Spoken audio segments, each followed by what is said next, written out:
Assalamu alaikum everyone. How are you all? Hope that you will be in the best of health. This is Dr. Manzoor Ahmed Sheikh. Welcome back to Learn and Grow. और जो topic हम करने वाले हैं वो है cognitive biases या हम कह सकते हैं biases and errors in attribution. Before discussing today's topic, let me quickly give you a brief overview of the same. आज के टॉपिक में हम सबसे पहले cognitive bias का जो कंसेप्ट है उसके बारे में बात करेंगे। उसके बाद हम इंपॉर्टेंट कॉग्निटिव बायसेस के बारे में बात करेंगे, such as fundamental attribution error, actor observer bias and self serving bias. इन तीन कॉग्निटिव बायसेस को हम तफसील के साथ डिस्कस करेंगे with the help of examples and finally we will talk about advantages and disadvantages of cognitive biases, and as usual by the end of the topic I will ask you top 4 questions. These questions are designed to test your understanding about the current topic. I am confident that if you watch the video until the end you will be able to appreciate and understand today's topic clearly. So without taking much of your time, let us get started with today's topic. जैसे कि आपको पता है और जो topic हम करने वाले हैं वो है कॉग्निटिव बायसेस या हम कह सकते हैं biases and errors in attribution. तो अगर हमें कॉग्निटिव बायसेस को डिफाइन करना हो तो हम कह सकते हैं कॉग्निटिव बायसेस और mental shortcuts that can lead us to make wrong judgments or decisions. अगर हम कॉग्निटिव बायसेस की बात करें, कॉग्निटिव बायसेस को हम मेंटल शॉर्टकट्स भी कहते हैं, तो ये मेंटल शॉर्टकट्स हमें क्विक जजमेंट्स और डिसीजंस लेने में हेल्प करते हैं। But sometimes cognitive biases can lead us to inaccurate perceptions. They can lead us to inaccurate judgments and decisions. Now let me quickly share with you an example of cognitive bias. For example, as a student, if you think that all teachers are strict because one of the teachers gave you a lot of homework, it means that you are experiencing a cognitive bias because you did not take into consideration the fact that many teachers can be more lenient and understanding. तो इस तरह हमने इस example से समझा, आपको एक teacher ने ज्यादा होमवर्क दिया तो उस एक्सपीरियंस के बेसिस पे आपने सब टीचर्स के बारे में ये परसेप्शन फॉर्म किया कि ऑल टीचर्स आर स्ट्रिक्ट। ठीक है ना। तो इस तरह हमने कॉग्निटिव बायस का जो कंसेप्ट है इससे ये समझा कि कभी हम लिमिटेड इंफॉर्मेशन के बेसिस पे परसेप्शंस फॉर्म करते हैं, जजमेंट्स फॉर्म करते हैं, डिसीजंस लेते हैं जो कि इनएक्यूरेट होते हैं। आई होप कि कॉग्निटिव बायसेस का जो कंसेप्ट है इसको आपने अच्छे से अंडरस्टैंड किया होगा। Now let us talk about some of the important types of cognitive biases. पहला कॉग्निटिव बायस जो है वो है फंडामेंटल एट्रीब्यूशन एरर। तो अगर हमें फंडामेंटल एट्रीब्यूशन एरर को डिफाइन करना हो हम कह सकते हैं fundamental attribution error refers to the tendency to overestimate internal factors and underestimate situational factors when explaining the behavior of other people.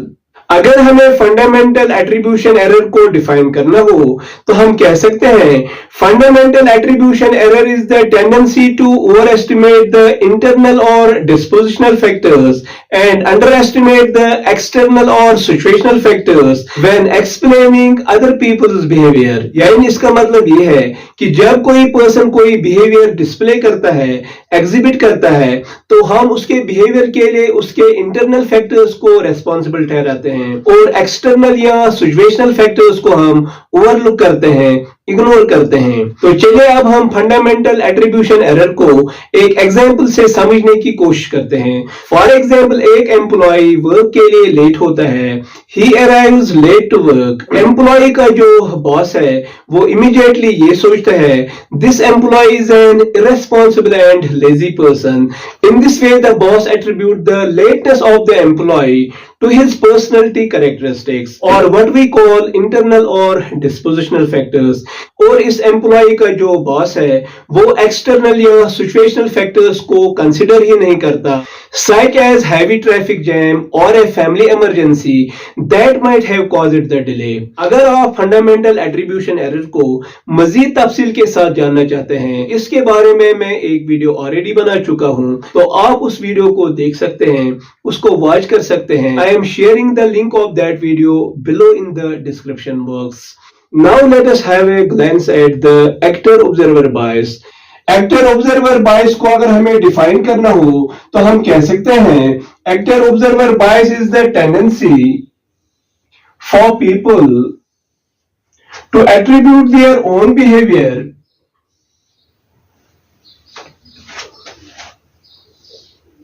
to external factors and others' behavior to internal factors। अगर हम actor observer बायस की बात करें, actor observer बायस में ये होता है कि जब कोई पर्सन कोई बिहेवियर शो करता है, एग्जिबिट करता है, डिस्प्ले करता है, तो वो हमेशा अपने बिहेवियर के लिए एक्सटर्नल फैक्टर्स को रेस्पॉन्सिबल ठहराता है। वहीं पे अगर कोई दूसरा पर्सन सेम बिहेवियर शो करता है, सेम बिहेवियर डिस्प्ले करता है, तो वो उसके बिहेवियर को उसके इंटरनल फैक्टर्स के साथ एट्रीब्यूट करता है। Now let us try to understand actor observer bias with the help of an example. For example, अगर एक पर्सन मैथ टेस्ट में फेल होता है, तो जब हम उस पर्सन से कहते हैं why did you fail in a math test, he comes up with a pack of explanations, he comes up with an array of reasons, he explains his failure by saying that the question paper was too tough, the question paper was highly confusing। यानी वो अपने failure के लिए external factors को responsible ठहराता है। और इसी स्टूडेंट का एक क्लासमेट है, जब वो सेम टेस्ट में फेल होता है, तो ये स्टूडेंट उसके बिहेवियर को उसके इंटरनल फैक्टर्स के साथ एट्रीब्यूट करता है। ये स्टूडेंट कहता है कि मेरा क्लासमेट इसलिए फेल हुआ क्योंकि वो एक अनइंटेलिजेंट पर्सन है, या फिर वो ये कहता है कि my classmate had not prepared himself fully for the test. Actor observer bias involves double standards where you blame external factors for your own failure and attribute others failure to their internal traits. Now let us talk about the self serving bias. Self-serving bias is the tendency to attribute our success to internal factors and attribute our failure to external factors।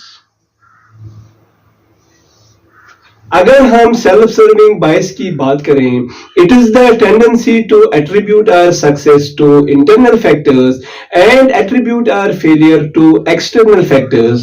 Self serving bias में ये होता है कि जब हमें कोई कामयाबी मिलती है, जब हमें सक्सेस मिलती है, तो हम उस सक्सेस को इंटरनल फैक्टर्स के साथ एट्रीब्यूट करते हैं। और अगर हमें फेलियर का सामना होता है, अगर हमें फेलियर का तजुर्बा होता है, तो हम अपने फेलियर को एक्सटर्नल फैक्टर्स के साथ एट्रीब्यूट करते हैं। Now let me quickly share with you an example of self serving bias. For example, एक एम्प्लॉय है और उसको प्रमोशन मिलता है, तो वो एम्प्लॉय ये सोचता है कि I got promoted because of my talent, hard work and dedication. इस तरह ये एम्प्लॉय अपनी सक्सेस को या प्रमोशन को इंटरनल फैक्टर्स के साथ एट्रीब्यूट करता है या पर्सनालिटी ट्रेट्स के साथ एट्रीब्यूट करता है।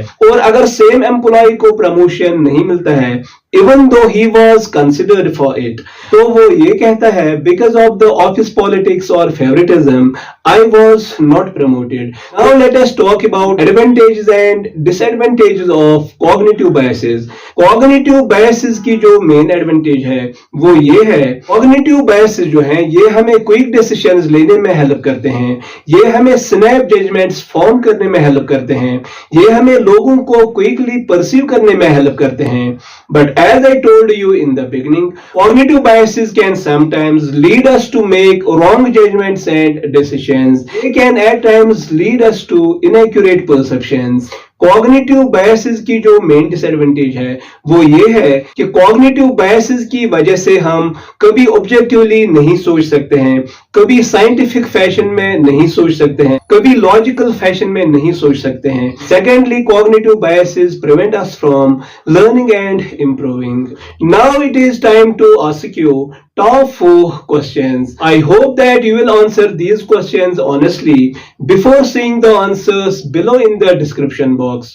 पहला क्वेश्चन ये है, आपको ये बताना है कि वो कौन सा कॉग्निटिव बायस है जिसमें हम इंटरनल फैक्टर्स को ओवर एस्टिमेट करते हैं और एक्सटर्नल फैक्टर्स को अंडर एस्टिमेट करते हैं। दूसरा क्वेश्चन ये है, cognitive biases do not prevent us from learning and improving. आपको ये बताना है कि ये स्टेटमेंट ट्रू है कि फॉल्स। तीसरा क्वेश्चन ये है, आपको ये बताना है कि वो कौन सा कॉग्निटिव बायस है in which we attribute our success to internal factors and our failure to external factors. चौथा क्वेश्चन ये है, what did you find interesting about today's topic? Share your thoughts and insights in the comment section. आज के लिए बस इतना ही। I hope that कि आपने आज के टॉपिक को अच्छे से अंडरस्टैंड किया होगा। In the upcoming video, we will be inshallah talking about attitude and its characteristics. अगर आपको आज का टॉपिक इंफॉर्मेटिव लगा, insightful लगा, then give it a thumbs up and share it with others. If you are new to my channel, consider subscribing so that you can get the notifications of the upcoming videos as soon as I upload them. With these words, I would like to thank all of you for watching this video until the end. Stay happy and blessed. Khuda Hafiz.